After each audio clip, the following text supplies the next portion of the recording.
사도행전 7장 21절에서 29절까지 우리 다 같이 한 목소리로 예수 그리스도의 말씀을 선포하시겠습니다. 나더러 주여 주여 하는 자마다 다 천국에 들어갈 것이 아니요 다만 하늘에 계신 내 아버지의 뜻대로 행하는 자라야 들어가리라. 그날에 많은 사람이 나더러 이르되 주여 주여 우리가 주의 이름으로 선지자 노릇하며 주의 이름으로 귀신을 쫓아내며 주의 이름으로 많은 권능을 행하지 아니하였나이까 하리니 그때에 내가 그들에게 밝히 말하되 내가 너희를 도무지 알지 못하니 불법을 행하는 자들아 내게서 떠나가라 하리라.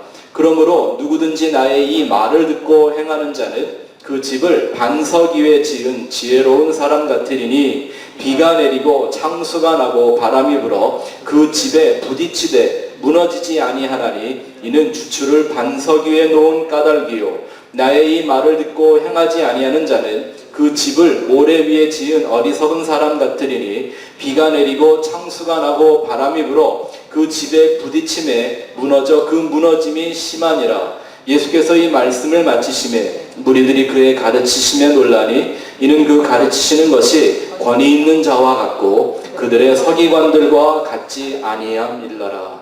아멘.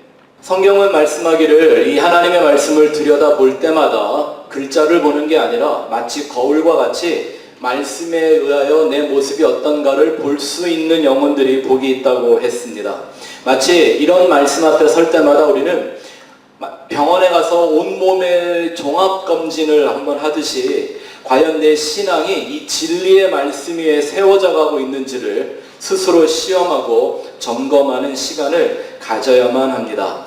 성경은 무엇보다도 구원의 복음을 목적으로 주신 말씀입니다. 그래서 성경을 통하여 구원을 모르면 아무것도 모르는 겁니다. 맞습니까?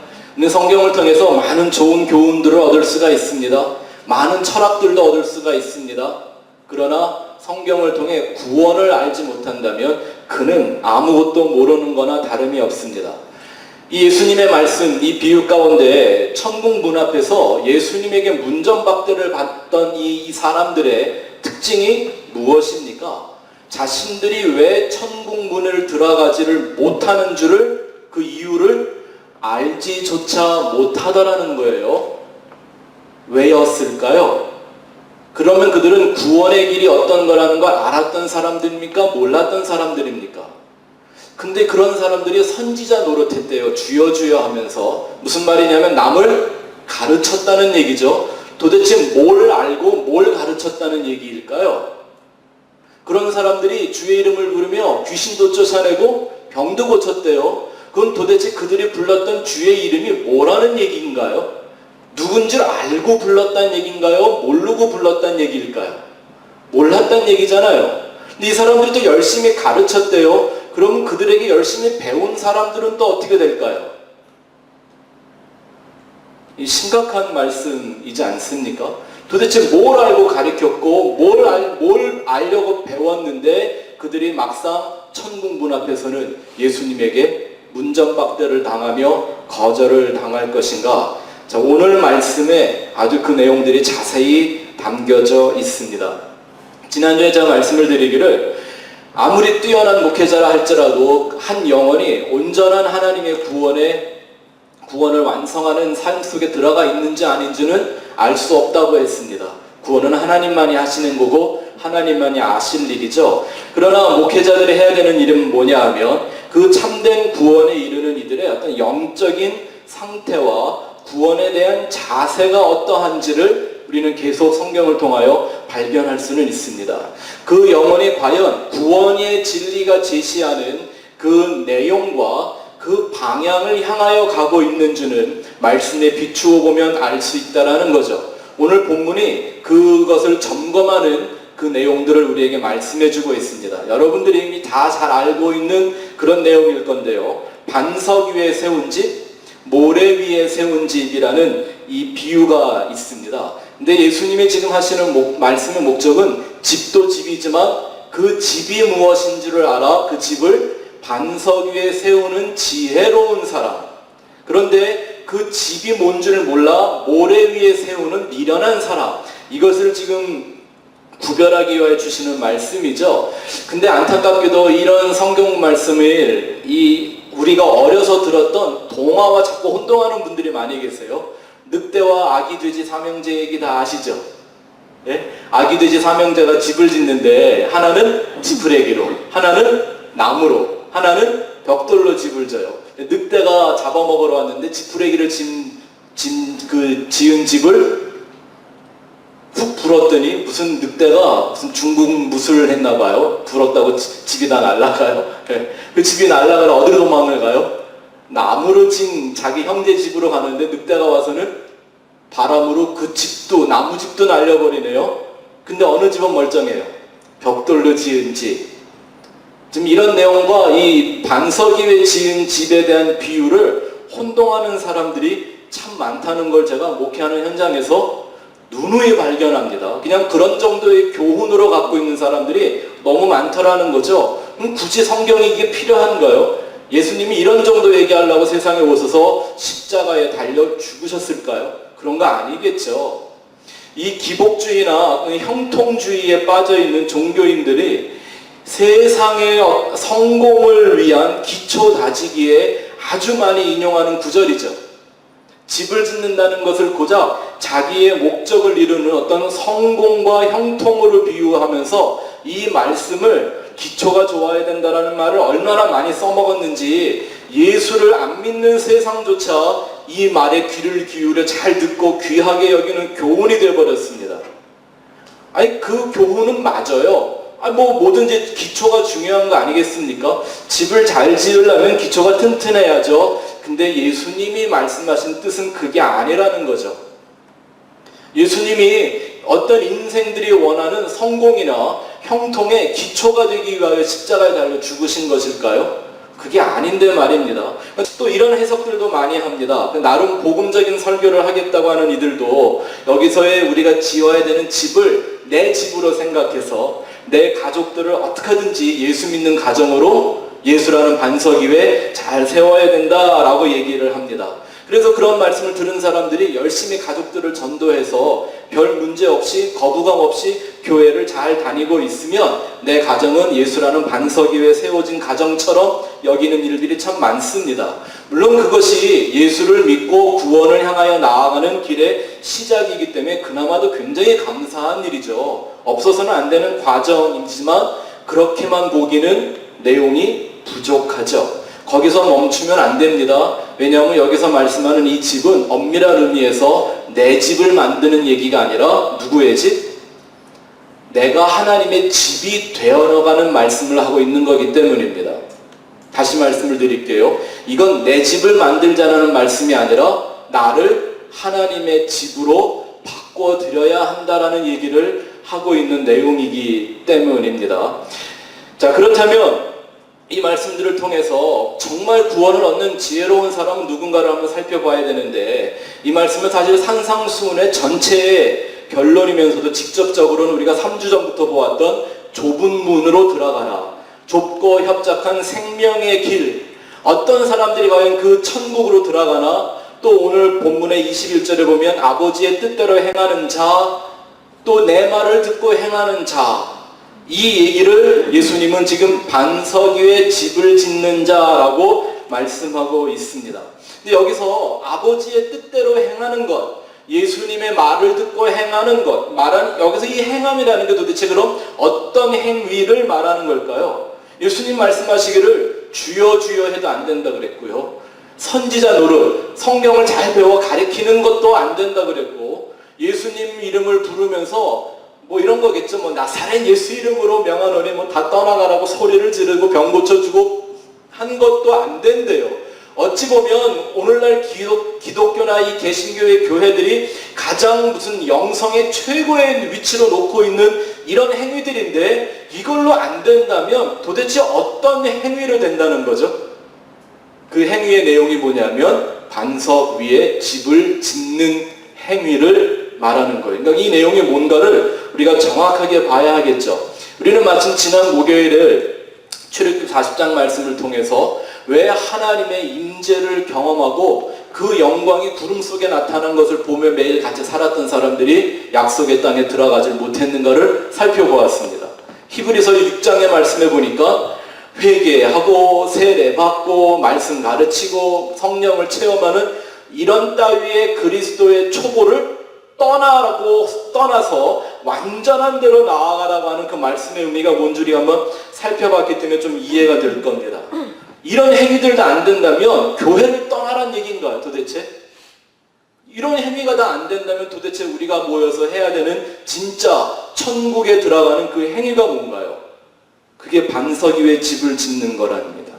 그게 뭘까요? 그걸 살펴봐야 하겠죠. 여기서 아버지의 뜻대로 행함, 이 내 말을 듣고 행함이라는 단어를 우리는 지난 몇 주 전에 한번 잠깐 공부해 본 적이 있었습니다. 헬라어로 포이에오라고 하는 말이죠. 여기서 무슨 단어가 나왔다고요? 하나님의 작품이라고 하는 포이에마라는 단어가 만들어진 거라고 그랬죠. 이 포이에오의 뜻이 뭐예요? 이것은 무엇을 끝까지 만들어내다, 완전하게 완수하다, 이런 뜻을 담겨 있는 거예요. 언제 이걸 배웠죠? 예수님이 말씀하셨죠. 대접하는 것이 율법이요 선지자다라고 말할 때 이 대접이란 내용이 뭐라고요? 그냥 사람 이렇게 접대하는 내용이 아니라 이게 포이에오 하는 거라고 말씀을 드렸었죠. 무엇을 완성한다는 얘기인가요? 그러면 무엇을 완성하는 행위를 한다는가? 바로 집을 짓는 거라고 얘기합니다. 그런데 그 집을 짓는 방식 두 가지가 뭐냐 하면 지혜로운 방식은 반석 위에다 집을 짓는 거고 미련한 방식은 모래 위에 집을 짓는 거래요.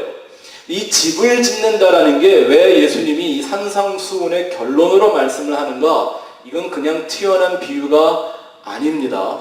도대체 집을 짓는 것에 어떤 의미가 있길래 이 위대한 산상수훈의 결론으로 천국을 들어가는 길로 집을 짓는다라고 비유하셨을까? 한번 생각해 보십시다.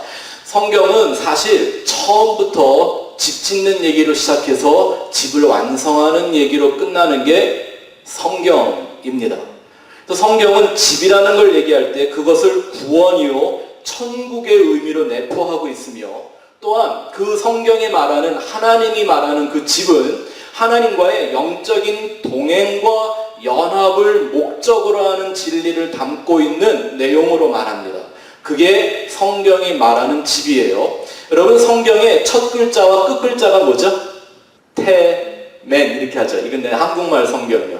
태초에라고 시작해서 아멘 이렇게 끝나니까 처음과 끝이 태멘이죠. 그러니까 한국말은 그래요. 이 태멘이 제가 20년을 넘게 사용하고 있는 제 이메일 첫 번 이메일 주소기도 한데요. 그건 한국말이고 원어는 좀 다르겠죠. 성경을 처음 시작하는 우리 천지창조를 공부하는 분들은 배웠어요. 성경에 처음 나오는 단어가 뭐라고요? 태초에라고 번역된 단어가 베레시트라고 하는 거죠. 한번 여기 한번 보세요. 베레시트. 이게 바로 태초에 in the beginning 이라고 번역된 말인데 사실 이 단어 하나가 성경 전체의 내용을 담고 있다고 말씀을 드렸어요.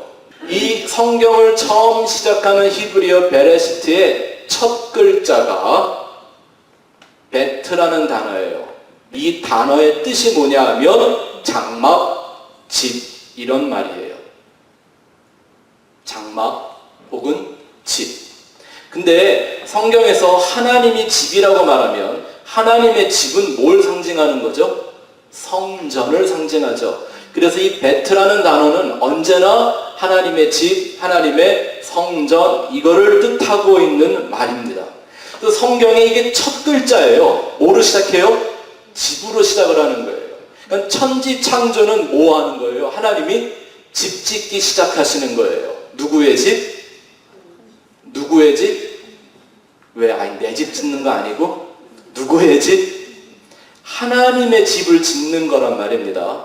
그래서 천지를 창조해 놓으시고 하나님은 하늘과 땅이 다 내 집이다 이렇게 말씀하셨어요. 다윗이 하나님에게 하나님 이제 나는 성에 살고 당신은 성막에 사니까 텐트에 사니까 내가 하나님을 위하여 멋진 집을 하나 지어드리고 싶어요. 그때 하나님 뭐라 그랬어요? 하늘이 내 보좌요 땅이 내 발등상인데 네가 어떻게 내 집을 짓겠느냐? 그래도 원하면 한번 해봐. 이러고 허락을 하셨죠. 그래서 성막이 성전으로 발전돼가는 이런 상황을 맞이하게 되죠. 하나님은 그 집을 하나님의 성전이라고 부르셨어요. 그런데 이 지금 땅에 있는 이 우리 눈에 보이는 하늘과 땅은 영원한 게 아니죠. 하나님의 모든 계획이, 하나님의 뜻과 목적이 완결되고 나면 이 모든 천지는 하나님이 다 소멸해 버리시고 새 하늘, 새 땅을 시작하신대요. 그걸 성경은 영원한 성전이라고 말하죠. 누구의 집이죠? 우리 눈에 보이지 않았던, 하나님이 보이는 이 천지로 모형을 갖고 설명해 주셨던 하나님의 집의 실체가 우리한테 열리게 되는 거죠. 성경은 시작부터 집으로 시작해서 집 짓는 얘기 계속 하다가 집으로 마무리를 짓습니다. 뭐 예를 들 몇 가지 과정을 말씀을 드릴까요? 노아의 방주 기억하시죠? 노아의 가족을 구원한 그 방주도 역시 뭐의 개념이었습니까? 집이었죠. 오늘 우리가 읽은 이 본문의 말씀과도 아주 깊은 직접적인 연관이 있는 말씀입니다. 보세요. 노아 시대에 비바람이 불고 홍수가 일어났을 때 노아의 그 가족을 살려준 집이 있었습니다. 그게 뭐예요? 방주였죠. 홍수가 끝나고 새로운 세상이 열려서 그들이 다시 새로운 집을 지을 때까지 집의 역할을 해준 게 뭐였죠? 방주였죠. 그래서 하나님은 인생들에게 자꾸 헌 집 버리고 새 집 지으라고 말씀을 하는 것입니다. 또 얘기를 해드릴까요? 굳이 잘 살고 있던 아브라함에게 오늘 하나님이 찾아와서 내 본토 친척 아비 집을 떠나라 얘기하세요. 왜? 내가 약속의 땅에서 새 집 줄게 라고 불러내시는 거죠. 모세 시대에 넘어와서 하나님은 그 이스라엘을 광야로 끌고 들어가십니다. 그리고 거기서 이스라엘에게 광야 안에서 하나님이 지으시는 영원한 집의 모형을 보여주셨습니다. 뭐였죠? 성막이었습니다. 그 집이 누구를 위한 집이었습니까? 하나님을 위한 집이었죠. 먼저는. 맞습니까? 이러한 진리를 깨달은 하나님을 정말 사랑하던 다윗이 그 말씀으로 노래를 부를 수 있을 만큼 말씀에 대한 깨달음이 깊었던 다윗이 이런 소원과 고백을 하죠. 여호와는 나의 목자시니 이렇게 시작하더니 맨 끝에 내가 여호와의 집에 영원히 거하리로다. 하나님의 영원한 약속이지 않습니까? 이 구약을 넘어와서 신약에 와서 오면 예수님이 당신의 죽음을 앞두고서도 제자들에게 약속을 합니다. 내가 너희를 위하여 처소를 예비하러 가노니. 그 처소가 뭐예요? 집이요. 그래서 어떤 영어 성경엔 heavenly mansion 이렇게 써놨어요.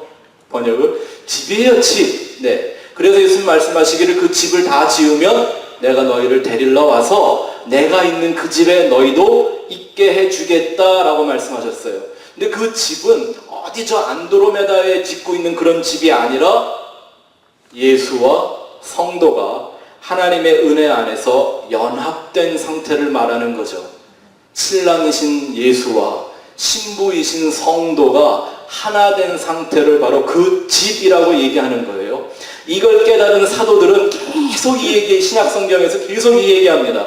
여러분이 잘 아시는 고린도전서 3장 16절 너희의 몸이 하나님의 성령이 거하시는 집, 성전인 것을 너희가 알지 못하느냐. 하나님이 밖에 있는 많은 집을 보여주시고도 결국 하신 말씀이 뭐냐면 나는 그 집을 원하는 게 아니라 너라는 집을 원하는 거야. 내가 너라는 집에 살기를 원한다라는 그 뜻을 점점 분명하게 계시해 주시죠.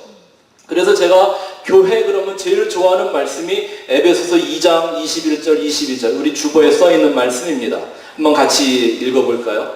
크게 한번 같이 읽어보겠습니다. 시작. 그의 안에서 건물마다 서로 연결하여 주 안에서 성전이 되어가고 너희도 성령 안에서 하나님이 거하신 처소가 되기 위하여 그리스도 예수 안에서 함께 지어져 가느니라. 아멘. 그러면 결국 이 집은 누가 그 집이 돼야 한다는 거예요. 내가 하나님의 성전이 되고 내가 하나님이 거하실 처소가 된다고 하니 집은 나라는 집을 말하는 거죠. 계시록에서도 보면 우리에게 새 예루살렘 성이라는 집을 가지고 오시는 주님의 모습이 나타납니다. 성이라는 게 뭐예요? 홀리 시티. 큰 집이죠, 큰 집. 큰 집, 그죠? 사이즈를 말하는 게 아니라 집의 완성이라는 의미가 그 안에 담겨 있죠. 그러면 자, 이 집이라는 것이 성경에 이렇게 중요한 의미를 갖고 있는 거라면 그 집을 모래 위에 짓는다, 반석 위에 짓는다라는 건 어떤 의미가 있는지 살펴봐야 되겠죠. 이 뜻을 분명하게 하려면 좀 순서를 바꿔서 모래 위에 집을 짓는 게 뭔 줄을 알면 좀 더 이해가 쉬워집니다. 모래 위에는 집을 지으면 안 된다 이런 말은요, 집은 단단한 데다가 지어야 된다라는 말을 하는 게 아닙니다. 누가 집을 지을 때 기초도 단단하지 않은 모래 위에다 집을 짓겠습니까? 지금 예수님이 인생들을 그렇게 무시하지는 않습니다. 모래 위에는요, 이렇게 텐트나 짓는 거지 무슨 요즘처럼 모래에도 파운데이션을 잘 만들어 놓고 거기다가 집을 짓는 이런 건축 기술이 있으면 모를까? 2000년 전에 이건 말도 안 되는 얘기였죠.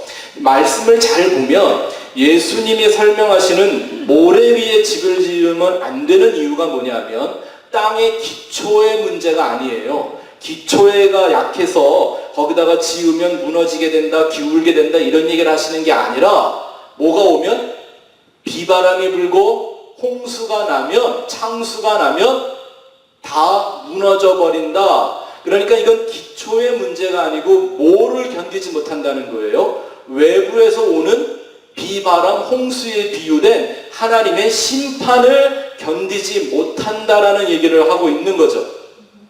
집안이 약해서가 아니라 비바람과 홍수로 비유된 하나님의 심판, 하나님의 그 멸망의 날이 임할 때 모래 위에 지은 집은 견디지를 못한다라는 거니까 이건 바닥에 대한 문제가 아니라 위치에 대한 얘기인 거죠. 이해가 되세요? 바닥이 단단하냐 이 문제가 아니고 어디다 지었냐 이런 위치에 대한 것이 더 중요한 것이죠. 사실 여러분 이 말은요, 히브리어를 좀 알거나 이스라엘의 지형을 조금 알고 나면 누구든 쉽게 이해할 수 있는 건데 이렇게 좋은 환경에 사는 우리들은 잘 금방 알 수가 없죠. 이 말은 사실 모래라는 의미가 아니라 중동 지방에 와디라고 하는 길이 있습니다. 한번 보여주실래요? 사진? 이 와디라는 건 뭐냐 하면 이건 사람이 만들어 놓은 길이 아니라 건기 때는 이렇게 말라 있다가 우기가 되면 물이 흐르는 데입니다. 그러니까 비가 오면 우기가 돼서 큰 비가 와서 물이 흐르면서 자연이 만들어 놓은 데예요. 그러면 건기 때 어떻게 될까요? 바짝 말라서 그 사막 기후에 모래와 흙들이 이렇게 이겨져 갖고 아주 단단하고 저렇게 보기 좋은 넓은 길처럼 이렇게 보이게 되겠죠. 근데 문제는 뭐예요? 우기가 되면 비가 오면 다 얼룩 그 물이 흘러나가요. 저 길로 흘러나가요. 그러니까 건기 때는 길이 되지만 우기 때는 강이 되는 저 자리를 와디라고 말해요. 이제 이해가 좀 되기 시작하시죠? 예수님이 모래 위에 집을 짓지 말라는 건 바로 저 와디 위에 집을 짓지 말라라는 거예요. 바닷가이면 모래가 있는 데는 저기밖에 없는 거거든요. 근데 그 집을 지으면 비바람 혹은 창수, 물이 와서 그걸 다 허물어 버린다 그랬어요. 성경에서 항상 물은 이중적 의미를 가지고 있죠. 그 물이 내가 먹을 수 있는 물일 때에는 생명수가 되고, 반면에 그 물이 마르거나 아니면 너무 많아서 홍수가 되면 그 물은 저주와 심판이라는 양면적인 의미를 가지고 있죠. 근데 잘 보세요. 두 번째 사진을 보면 와디라고 해서 꼭 저렇게 황량한 데만 있는 게 아니에요. 성지순례를 언제 한번 꼭 가보시기를 원하는데, 가서 보면요, 저 흙바닥에 광야에 물이 계속 지나가니까 비가 올 때마다 거기는 10월부터 한 3월까지가 우기라고 하고 12월, 1월에 홍수가 날 만큼 비가 많이 온다고 하거든요. 그러니까 물이 계속 지나가면서 뭐가 생겨요? 저런 계곡이 형성이 되겠죠. 땅을 점점 파내려갈 거 아닙니까? 그러다 보면 어느 지역에는 저렇게 막 샘이 있고 오아시스가 있어서 살기 좋은 데가 돼요. 그 당시에는 우리처럼 수도가 없었잖아요. 물을 길어 먹는 시대였으니 물 가까이에 사는 게 제일 편리한 인생이었겠죠. 이해가 되세요? 문제는 이렇게 계곡이 형성되어 있기 때문에 일단 우기가 시작해서 폭우가 쏟아지기 시작하면 물은 다 어디로 흐를까요? 계곡 아래로 흘러내려와 저 와디라는 것을 완전히 강으로 바꿔버려서 그곳에 있었던 모든 집들을 다 부셔버리는 일이 생기는 거예요. 세 번째 그림도 한번 보여주실래요? 사진이, 이게 아주 유명한 이스라엘의 네게브 사막에 있는 와디라는데요. 저렇게 살기가 좋아요. 근데 이 우기가 되면 마지막 사진 보여주세요. 이런 일들이 이스라엘에 실제적으로 많이 일어나는 길을 와디라고 하는 거예요. 좁고 협착한 길로 가야 한다라고 말씀하신 예수님이 그와는 반대적인 개념으로 이 와디라는 길을 인용해서 이 말씀을 하시고 있는 거라는 말입니다. 그 집을 부시는 게 뭐래요? 물이라고 합니다. 그래서 우리는 이 물이 하나님의 말씀을 상징한다는 걸 잘 알고 있죠. 하나님 말씀하시기를 전하는 자는 많은데 생명수는 말랐어라. 이게 무슨 뜻입니까? 바닷물이라는 게 그렇죠. 강은 흘러가면서 모든 생물들에게 생명을 주는 기능을 하는데 바다는 물은 많지만 짜서 사람이 먹을 수가 없죠. 지금 그런 상태를 성경이 잘 인용하고 있는 말씀이기도 합니다. 또한 하나님이 이 모래라는 것을 비유로 말씀하실 때에는 많은 수를 표현하기 위해서 즐겨 사용하시는 거죠.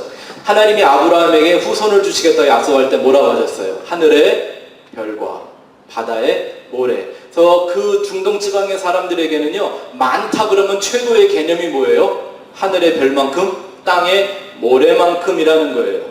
근데 이 땅의 바다의 모래만큼이라는 얘기는 긍정적인 비유만 있는 게 아니라 부정적인 비유에도 역시 동일하게 사용하고 있는 비유예요. 로마서 9장 27절 한번 읽어볼까요? 시작.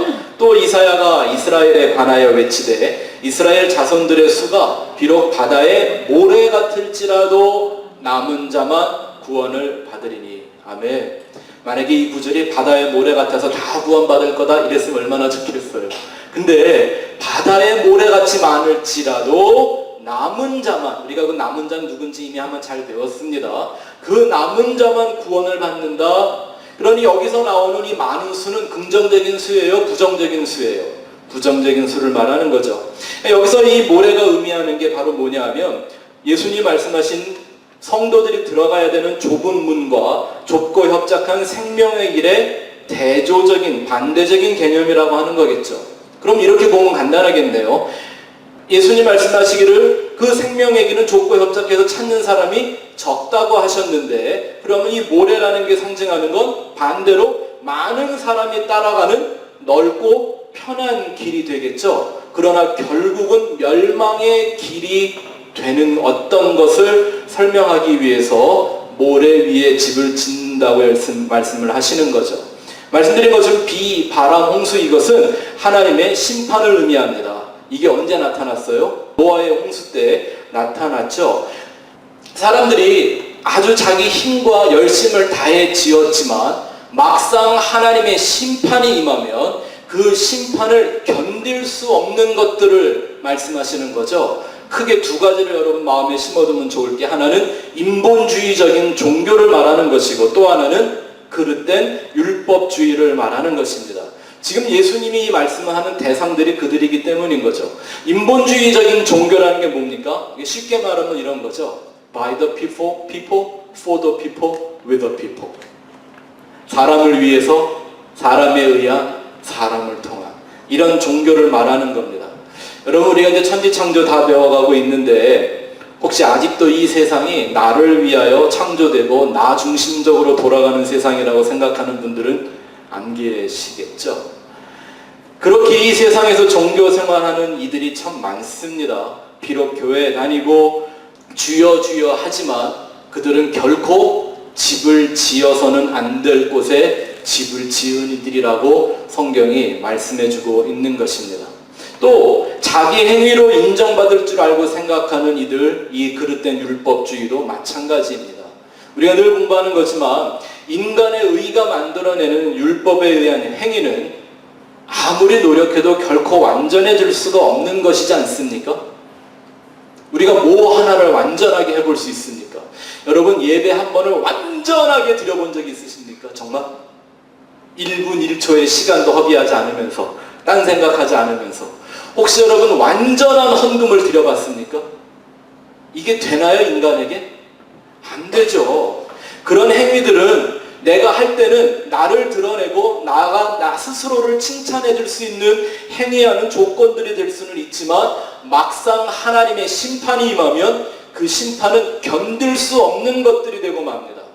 노아 홍수대를 한번 생각해 보세요. 신학자들은 그 당시에 노아 홍수의 한 인구가 10억 정도는 되었을 거라고 추론을 하는데 과연 그 10억이라는 인구 가운데 노아만큼 착한 사람이 하나도 없었을까요? 노아만큼 정의로운 사람이, 양심적인 사람이 하나도 없었을까요? 근데 어떻게 노아라는 가족만 구원을 받았겠습니까? 노아의 삶이 보여주는 게 뭐예요? 모든 사람이 살아가는 그런 편하고 넓은 세상이 아니라 어느 날 하나님의 말씀을 듣고는 비도 오지 않던 시대에 산 꼭대기에 들어본 적도 없고 본 적도 없는 엄청난 집을 짓기를 시작을 하는 거예요. 그게 배라는 걸 알았을까요? 그래서 하나님이 방주를 지어라고 했을 때 우리는 말로 방주라고 배자를 집어넣어 번역을 했지만 하나님이 처음 말씀하실 때는 상자였어요. 상자, 아크. 법궤, 그것도 아크였고요. 모세가 아기 때 나일강을 떠나려 보냈던 그 갈대 상자, 그것도 아크라고 하는 궤예요, 궤. 그냥 하나의 상자란 말입니다. 그러니까 집이죠, 집. 생각해 보세요. 비도 안 오는데 하나님이 비 온다고 그랬다고 비가 오고 홍수가 날 걸 염려하면 바닷가에다가 지어야 할 걸 반대로 산 꼭대기에다 그 집을 짓고 있는 거예요. 그것도 하루 이틀 다니고 120년 동안을. 얼마나 많은 사람들의 조롱과 비난을 견뎌야 했었을까요? 얼마나 그 일이 힘들고 불편했을까요? 오늘날처럼 기계가 좋은 시대도 아닌데요. 아무도 알지 못하는 하나님이 말씀해 주신 그 집을 나 혼자 짓고 있는 겁니다. 이 얘기가 오늘 반석 위에 집을 짓는 것과 아주 바로 연결되어 있다는 걸 아셔야 합니다. 자, 그러면 반석 위에 집을 짓는 자, 이게 무슨 뜻인가 살펴봐야 하겠죠. 우리는 노래도 많이 부르고 찬송의 가사도 많이 나와서 다 알고 이렇게 그냥 단답형으로 알고는 있는데 왜 이걸 반석이라고 얘기하는 줄을 알지 못하면 사실 아는 게 아닌 거죠. 자, 반석의 원어를 한번 살펴보면 두 가지가 성경에 나와요. 첫 번째는 오늘 본문에 사용된 페트라라고 하는 반석이에요. 이것은 예수 그리스도를 지칭할 때 하는 반석인데 이 정의를 여러분이 한번 잘 봐주시면 좋을 게 그냥 돌, 바위, 큰 터 이런 의미만 있는 게 아니라 뭐가 하나 더 들어가 있어요? 절벽이라는 의미가 들어가 있죠. 사전에 다 나오는 얘기예요. 왜 반석이라는 말에 절벽이라는 의미가 있어야 되는가? 이게 반드시 있어야 되는 내용인 거예요. 근데 또 하나 예수님이 반석을 말씀하신 적이 있었어요. 언제? 내가 이 교회를 반석 위에. 그래서 카톨릭은 베드로를 막 교황으로 막 추대하고 막 이러잖아요. 아니, 거기서 나온 반석과 이 반석은 두 개가 다른 말이에요. 거기서 얘기한 건 페트로스, 조그만 돌멩이를 말할 때 쓰는 말이에요. 여러분들이 혼돈하지 않으셨으면 좋겠습니다. 근데 예수님이 그 좋은 것들 많이 놔두고 왜 당신을 굳이 돌에 비유를 할까요? 바위덩어리 말입니다. 네? 돌에 비유하는 거 별로 안 좋은 거잖아요. 돌머리 이런 거 말입니다. 네? 마음이 돌같이 이런 거. 사실 우리는 돌 그러면 기분이 나쁘잖아요. 근데 왜 굳이 예수님이 자신을 돌, 반석에 비유를 할까요? 이스라엘 사람들은 반석이라는 단어를 아주 특별하게 갖고 있던 사람들입니다. 사람들이 광야 40년을 살 때 그들이 무슨 물을 먹고 살았죠? 반석이 깨어져서 흘러나오는 물을 먹고 살았어요. 그래서 토라, 곧 모세오경을 거의 외울 만큼 읽어대던 이 이스라엘 사람들에게는 반석이라는 단어를 들을 때마다 떠오르는 그림이 뭐였나요? 광야에서 콸콸콸 물을 쏟아내주던 그 반석이죠. 얼마나 중요했을까요? 이 반석은 목마른 그 광야를 살아가는 인생들에게는 생명수와 같은 물을 흘려주던 큰 바위였던 거죠. 물이 없는 광야를 지나가는 인생들에게 하나님이 베푸신 놀라운 은혜의 상징이고 표적입니다. 만약에 광야에 이 반석이 깨어져 나오는 물이 없었고 하늘로서 내리는 만나가 없었다면 200만이나 되는 그 광야의 백성들은 거기서 다 죽은 목숨들인 거죠. 이스라엘 사람들은 이 얘기를 너무 잘 알고 있었단 말입니다. 성경 한 구절 보죠. 고린도전서 10장 3절 4절 같이 읽어봅시다. 시작. 다 같은 신령한 음식을 먹으며 다 같은 신령한 음료를 마셨으니 이는 그들을 따르는 신령한 반석으로부터 마셨으며 그 반석은 곧 그리스도시라. 아멘. 답을 다 해주죠. 사도 바울은 구약에 나타났던 모든 그 표적들과 형상들을 예수 그리스도의 상징이라고 일깨워주기 위해서 얼마나 애를 썼는지 모릅니다. 이 말씀 가만히 보니까 이 바위가, 이 반석이 그들을 따랐다라고 되어 있죠. 이 좋은 번역이 아니에요. 따라갔다는 말이 아니라 동행했다는 표현이 더 정확합니다. 그리고 그 신령한 반석은 바로 예수 그리스도요. 그 반석에서 나오는 물이 생명수다, 생명을 주는 신령한 물이라고 말씀하고 있습니다. 뭐하고는 대조가 되는 거죠? 반석에서 나오는 그 물은 생명을 주는데 이 와디라고 하는 그 길에 흐르는 물은 파괴와 멸망을 가져다주는 물과 대조적인 의미를 갖고 있는 걸 여기서 정확하게 보여주는 거죠. 그러면 우리는 이런 결론을 하나 내리고 갈 수가 있습니다. 반석이 예수를 의미하는 것이라면 이 모래는 예수가 아닌 그 외의 모든 것들을 말하는 뜻이 되겠죠. 또 구약을 잘 아는 사람들에게 반석, 돌 이러면 생각나는 구절이 있습니다. 이건 예수님과 사도들이 아주 즐겨서 인용하던 구절이죠. 예수님이 인용한 구절을 한번 볼까요? 마태복음 21장 42절 46절 시작. 예수께서 이르시되 너희가 성경에 건축자들이 버린 돌이 모퉁이의 머릿돌이 되었나니 이것은 주로 말미암아 된 것이요 우리 눈에 기이하도다 함을 읽어본 일이 없느냐. 그러므로 내가 너희에게 이르노니 하나님의 나라를 너희는 빼앗기고 그 나라의 열매 맺는 백성이 받으리라. 이 돌 위에 떨어지는 자는 깨지겠고 이 돌이 사람 위에 떨어지면 그를 가루로 만들어 흩으리라 하시니 대제사장들과 바리새인들이 예수의 비유를 듣고 자기를 가리켜 말씀하심인 줄을 알고 잡고자 하나 무리를 무서워하니 이는 그들이 예수를 선지자로 알미었더라. 이 돌에 대한 얘기를 바리새인들이나 성경을 가리키는 이 대제사장들, 서기관들은 아주 잘 알고 있었다는 얘기예요. 그래서 이 말씀을 하니까 그들은 대번에 자기들 얘기하는 줄을 알았다라는 거죠. 어떤 대상으로? 모퉁이돌에 연결되는 돌들이 아니라 그 돌에 의해서 가루가 되어 멸망하고 흩어지게 될 존재라고 말하는 걸 그들은 바로 직감했다라는 얘기인 것이죠. 우리가 잘 아는 것처럼 이 모퉁이돌이라는 건 모퉁이라고 번역을 해놔서 우리는 원래 모퉁이 별로 안 좋아하잖아요. 벌 받을 때 항상 구석에 짱 박히고 이러는 거 해서. 성경에서 말하는 이 모퉁이돌은 그런 의미가 아니에요. 구석에 있는 돌을 말하는 게 아니라 집을 지을 때 처음 기준을 잡기 위해서 제일 먼저 놓는 돌, 이걸 모퉁이돌이라고 말하는 거죠. 하나님의 집을 시작하는 기준이 되는 유일한 돌로 예수 그리스도를 설명하는 말씀이고 이 돌을 선택하지 않으면 오히려 그 돌이 그들을 다 가루로 부셔버리는 심판의 돌이 되겠다고 하는 것입니다. 하나님이 다니엘에게 보여주신 뜨인 돌, 이것도 똑같은 말씀이에요. 그래서 뜨인 돌은 이렇게 붕 떠있다 이런 말이 아니라 사람의 손으로 다듬어 만들어지지 않은 돌이라는 뜻이 있어요. 사람의 힘으로 나지 않은 자가 누구죠? 인생에? 예수 그리스도라는 하나님의 아들 한 분밖에 없기 때문이죠. 근데 왜 이렇게 많은 좋은 비유를 놔두고 굳이 예수님은 당신 자신을 이렇게 돌, 반석 이런 걸 비유를 하실까? 우리가 전에 한번 배운 적이 있었습니다.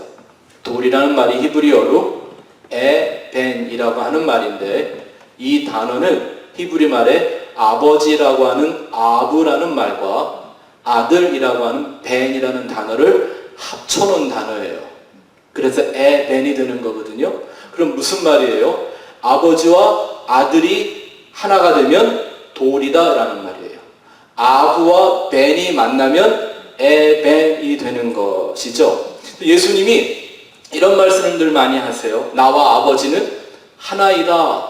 이걸 한 글자로 바꾸면 돌이네요. 에벤. 그렇죠? 아버지가 내 안에, 내가 아버지 안에 있다. 무슨 뜻이에요? 돌이라는 뜻이죠.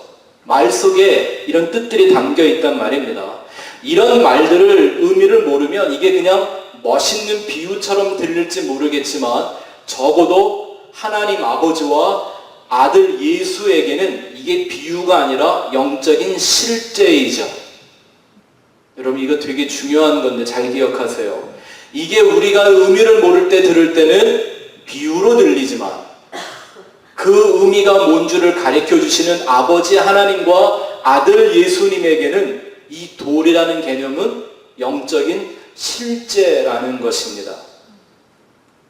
성경 말씀을 무조건 비유로만 받으면 안 돼요. 그래서 예수님은 이 땅에 오셔서 잃어버렸던 아들들을 다시 불러들여서 그 영원한 아버지와 아들이 하나 되는 관계 안으로 끌고 들어가십니다. 그래서 아들이 되어야 한다고 말하고, 아들의 권세를 준다고 말하고, 아들의 형상으로 거듭나야 한다는 얘기를 계속 하시는 겁니다.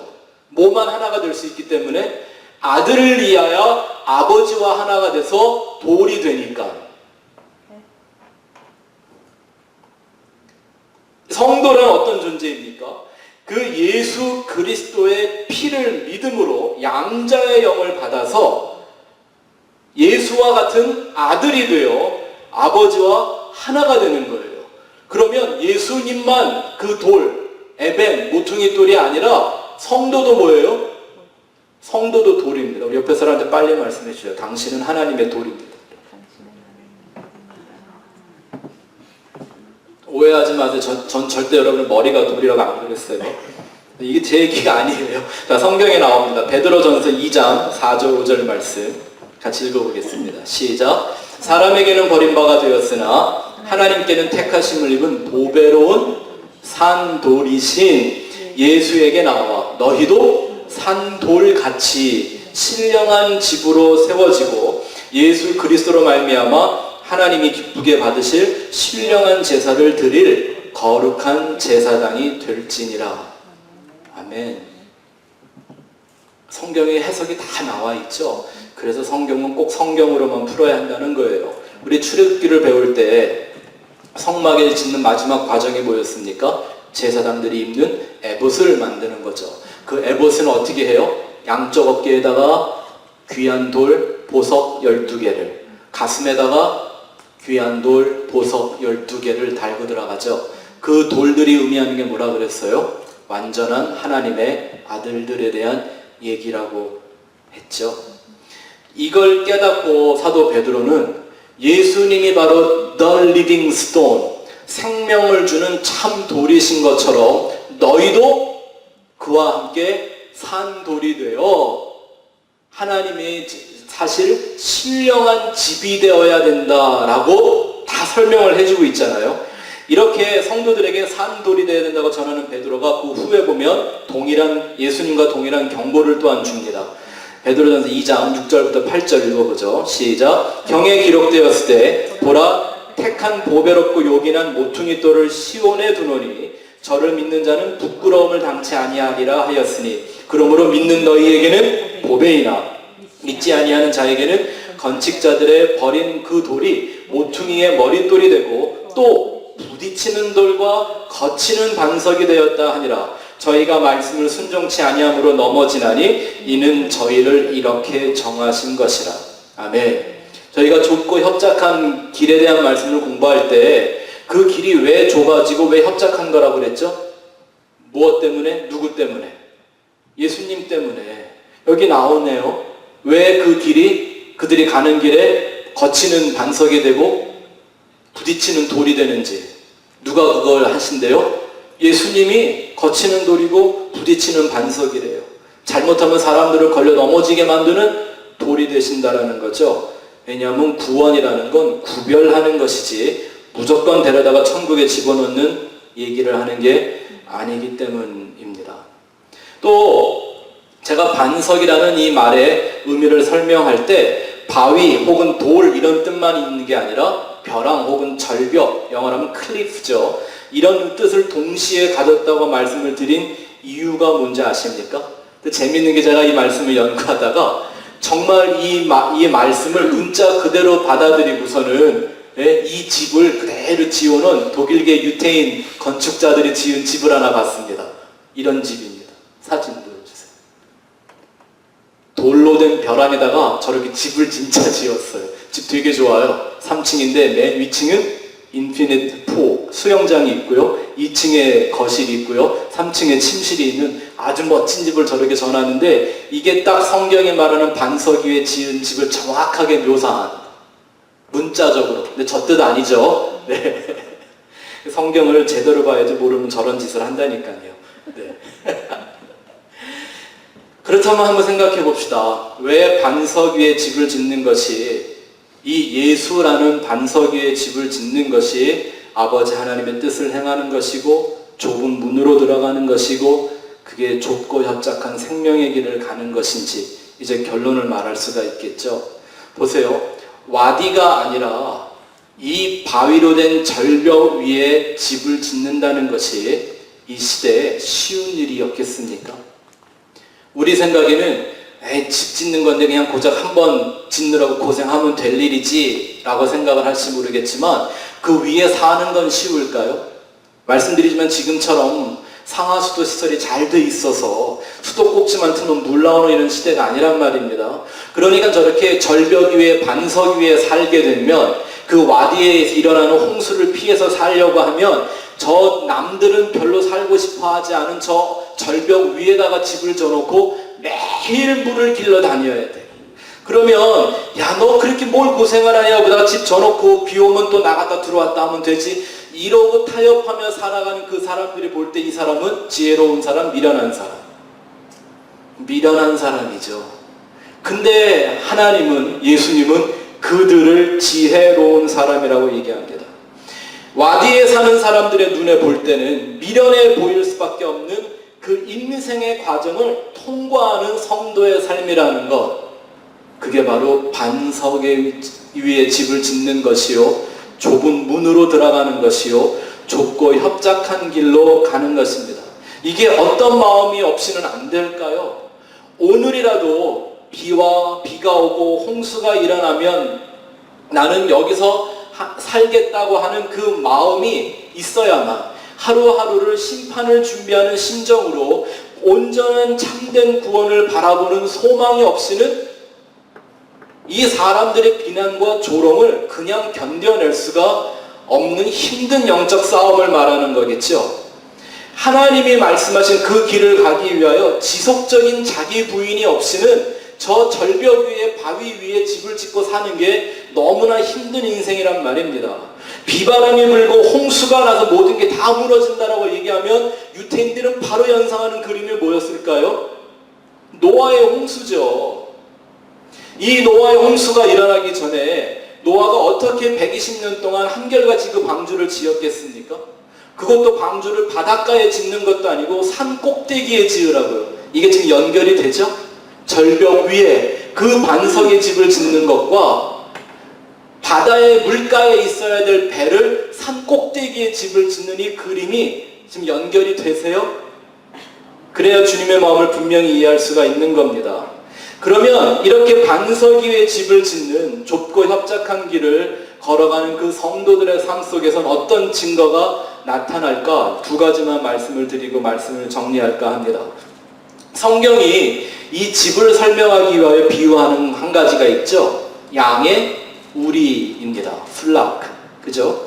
이게 양의 집이기 때문에 예수님은 당신을 또한 양의 눈이라고도 말씀을 하시고 우리를 그 우리 가운데 있어야 할 양이라고, 그 집에서 살아가야 될 양이라고 말합니다. 근데 성경이 말하는 인생이라는 양은 어떤 양이에요? 잃어버린 양이잖아요. 맞습니까? 그러면 그 잃어버렸던 양과 같은 우리 인생은 언제 그 우리의 안에 들어가 살게 됩니까? 선한 목자이신 예수께서 자기 위에 그 어린 양을, 잃어버린 양을 찾아 자기 어깨 위에 메고 그 집으로 돌아오는 겁니다. 그 예수라는 목자의 어깨 위에서 가장 안전함과 평안을 누리는 심령이 바로 이 어린 양의 심령이겠죠. 예수라는 목자에게 찾은 바 된 심령이겠죠. 나는 그 길을 못 찾아가요. 누가 찾아내는 거예요? 목자가 나를 찾아내는 겁니다. 그걸 은혜라고 말하죠. 그러니까 이제 그 목자의 어깨에 매여서 집으로 돌아가 그 양의 우리에 들어갔을 때는 그 목자의 집에서 무엇도 뺏어갈 수 없고 어떤 것도 흔들 수 없는 평안과 안식을 누리게 됩니다. 아멘. 그래서 성경은 이 세상이나 사람의 일들에 대하여 염려와 걱정하는 마음을 불신의 증거 중 하나로 계속 제시하고 있는 겁니다. 한번 생각해 보세요. 나를 찾아낸 예수라는 목자를 만나서 세상은 줄 수도 없고 알 수도 없는 평안의 집에 나를 집어넣어 주셨는데 내가 그 평안을 누리지도 못하고 혹은 그 평안의 내용이 뭔지도 모른다면 결론은 하나겠죠? 안 받은 거죠. 그 평안이 능력이 부족해서 나를 평안으로 채워주지 못하는 게 아니라 예수님이 나한테 준 평안이 모자라서 내 인생이 늘 염려와 걱정을 멈출 수 없는 그게 아니라 내가 그 내용이 뭔지를 모르는 거겠죠. 제 목적은 여러분들을 좀 안심하게 하는 게 아니라 긴장하게 하는 거니까 여러분 이해하고 들으시면 좋겠습니다. 그러면 그는 유일한 목자라는 그 예수를 만난 잃어버린 양인가요? 아닌가요? 아직도 잃어버려진 상태에 놓여 있기 때문에 그렇게 염려하며 걱정하며 방황하는 거 아니겠습니까? 또 예수님은 이런 말씀을 하십니다. 그 반석 대신 예수를 만난다면 생명의 물을 흘려주는 반석이신 예수님을 만나 그를 집으로 삼은 자라면 그는 언제나 그 반석이 흘려주는 물을 마신다는 겁니다. 요한복음 4장 13절 14절 말씀 한번 읽어보죠. 여기 스크린에 있는데 크게 한번 읽어봅시다. 시작. 예수께서 대답하여 이르시되 이 물을 마시는 자마다 다시 목마르냐니와 내가 주는 물을 마시는 자는 영원히 목마르지 아니하리니 내가 주는 물은 그 속에서 영생하도록 솟아나는 샘물이 되리라. 아멘. 여러분 이 샘물 받으셨죠? 있으시죠? 근데 더 이상 목마르지 않으시죠? 아니, 예수님 그러잖아요. 내가 주는 물을 한 번만 마시기만 하면 그는 영원히 목마르지 않을 거다. 왜? 자기 안에서 끊임없이 솟아나오는 샘물이 될 거니까. 근데 아직도 목이 말라요? 인생에 목마르고 돈에 목마르고 명예에 목마르고 인기에 목마르고 사람들의 인정과 칭찬에 목마르고 뭐 이렇게 목마른 게 많은가요? 그럼 이 사람들은 영원토록 목마르지 않게 하는 그 반석을 가진 사람이에요? 못 가진 사람이에요? 못 가졌으니까 그렇게 목말라 하고 있는 것 아닐까요? 지나친 비약같이 들릴지 모르겠지만 귀 있는 자는 듣게 되리라고 믿습니다. 여러분 현대 기독교는 지독한 안전 불감증에 빠져 있습니다. 우리나라를 창피하게 만들었던 삼풍 백화점의 붕괴 기사 다 기록하고 계시죠? 왜 그랬는 줄 아세요? 하도 전 세계 10대 사고 중 하나로 맨날 인터넷에 도배가 되기 때문에 저도 한번 읽어봤는데요. 이유가 이런 거랍니다.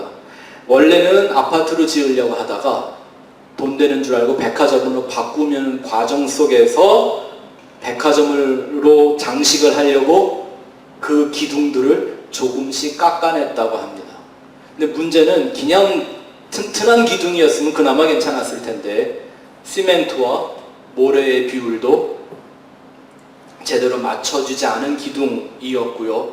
그나마 그 모래도 소금기가 있는 모래를 섞어서 써서 간신히 무게를 버티고 있었던 건물이었는데 백화점으로 용도 변경을 하면서 할 수 없이 외관상 기둥을 조금씩 갉아냈다가 결국 참사를 피하지 못했습니다.